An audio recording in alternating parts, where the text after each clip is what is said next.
শুভ রথযাত্রার প্রীতি শুভেচ্ছা। আজ রথযাত্রা করে রবীন্দ্রনাথ ঠাকুরের একটি কবিতা পাঠ করে শোনাচ্ছি।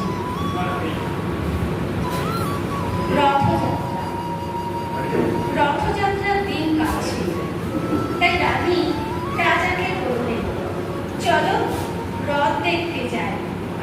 রাজা বললেন, আচ্ছা।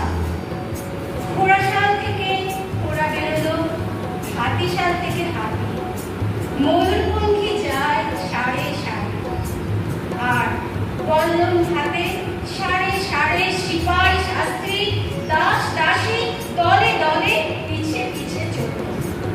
কেবল বাকি রইল একজন, রাজবাড়ির ঝাঁটার কাছে ঘুরিয়ে আনা তার কাজ। সর্দার এসে দয়া করে তাকে বললেন, ওরে তুই যাবি তো আয়। সে হাত জোর করে বললে, আমার যাওয়া হবে না।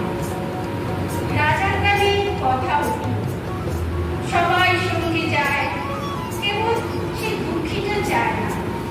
রাজা দয়া করে মন্ত্রীকে বললেন, ওকে ডেকে নিও।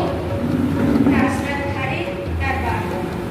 হাতি যখন সেখানে পৌঁছলো, মন্ত্রী তাকে ডেকে বললেন, ওরে দুঃখী, ঠাকুর দেখবি চল। সে হাত জোর করে বললেন, কত চলবো? ঠাকুরের দুয়ার পর্যন্ত পৌঁছই এমন সাধ্য কি আমার আছে? মন্ত্রী বললেন, ওই কিনে তো রাজার সঙ্গে চলবি।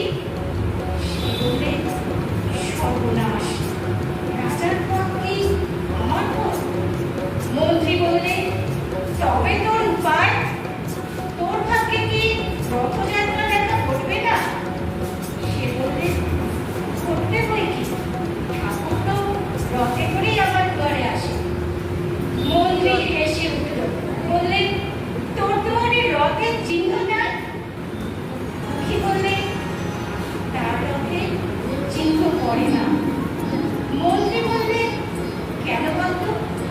দুঃখী বললেন, তিনি যে আসেন পুষ্পক রথে।